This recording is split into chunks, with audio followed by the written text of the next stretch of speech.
Hi everyone, welcome to the channel. Today we are going to discuss few MCQ questions based on the topic trigonometry. So before we go for trigonometry concept, I'll just recap the basic definitions. So first, trigonometric table, later complementary angles, then the identities. These basic concepts are very important to understand and solve MCQ based questions. So let's go for the first question here.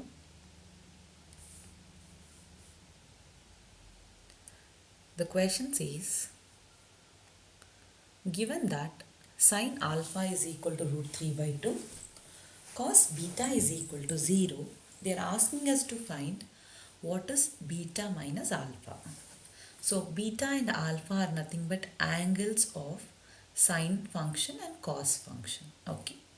So sine alpha is given as root 3 by 2.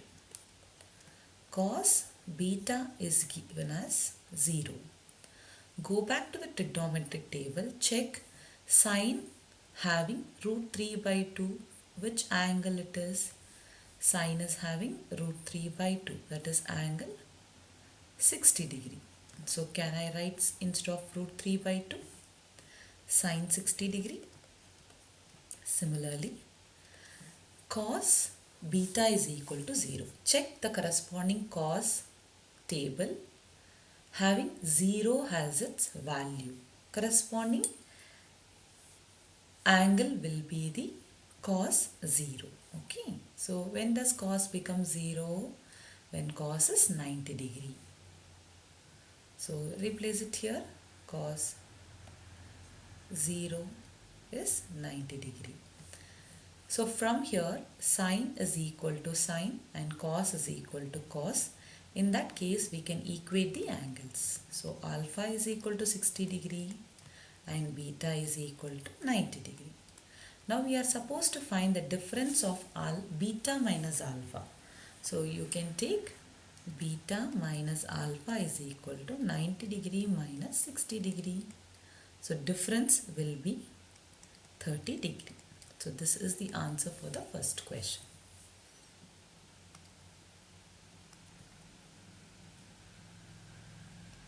Consider the second question. If triangle ABC is a right angle triangle, so it's a right angle triangle. Okay, let's take A and B angled at C, so this should be 90 degree. Then we need to find the value of sec A plus B. So A and B are nothing but the angles. So first you should know what is angle A plus angle B. Then you can take sec result of A plus B. So for that, what you have to do? You have to use the basic results of right angle triangle. So according to right angle triangle, sum of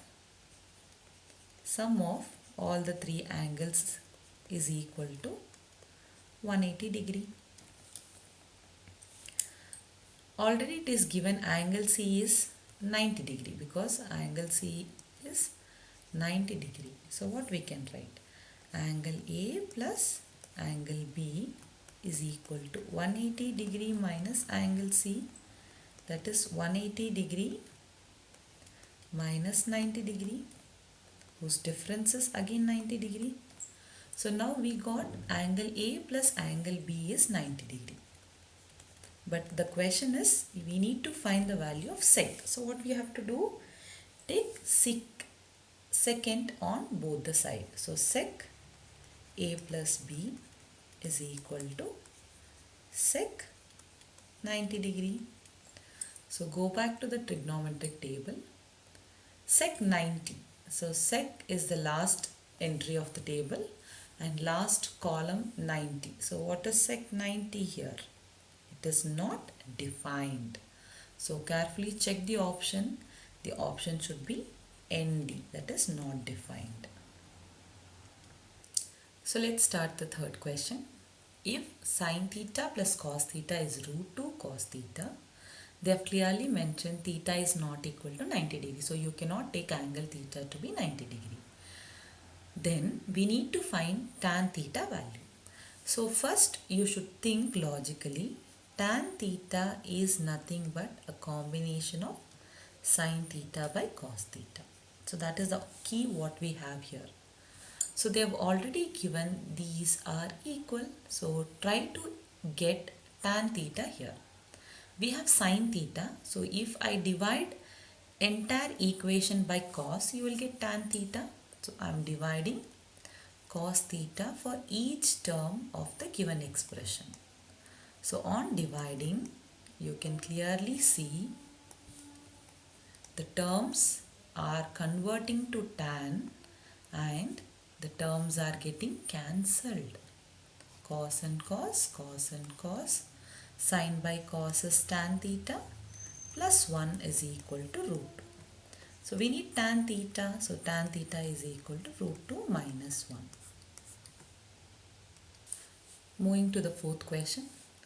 They have given cos A is equal to 4 by 5. Then we need to find tan A. So first, you should know the relation of cos, sin. So cos is, its ratio is, sin ratio is opposite by hypotenuse. Cos ratio is adjacent by hypotenuse.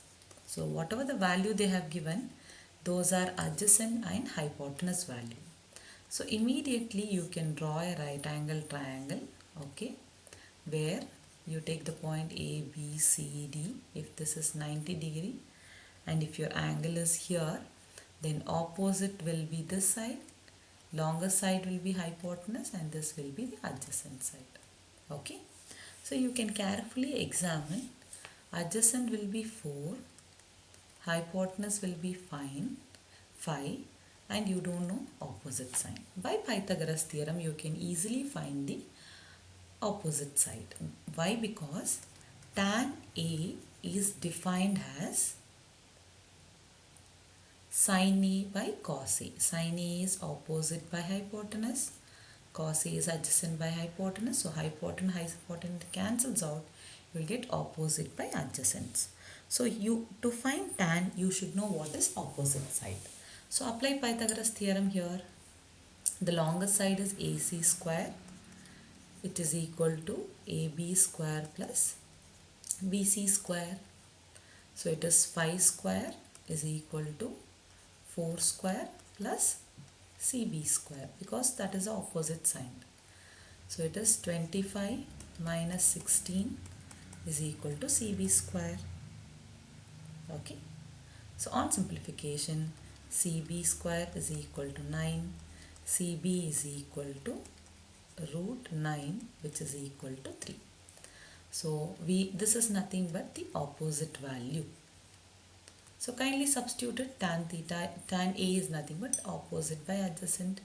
Opposite 3 and adjacent is 4. This should be the answer. So similar to the fourth question, we have fifth question where they have given sin A is equal to 1 by 2. So first you should know the ratio of sin A. Sin A is nothing but opposite by hypotenuse. So what they have given is 1 by 2. So take a right angle triangle. If you fix angle A here, theta, B, and let this be 90 degree, the longer side will be hypotenuse, opposite, and then adjacent. So as per the data, sin A they have given as opposite side, which is 1, hypotenuse side is 2. We need to find adjacent side. Because cot is nothing but cot A is defined as, it is cos A by sin A. So it is adjacent by opposite. So I need to know what is the adjacent side. So apply Pythagoras theorem. Square of hypotenuse is equal to sum of squares of other two sides. So that means hypotenuse is 2 square. AC is, we don't know, that's the adjacent side. And BC is 1 square. So it is 4 minus 1 is equal to AC square. So AC square is equal to 3. AC is equal to root 3. Kindly substitute it. So it is root 3 by 1. So first 5 questions I have discussed. We'll meet in the next video.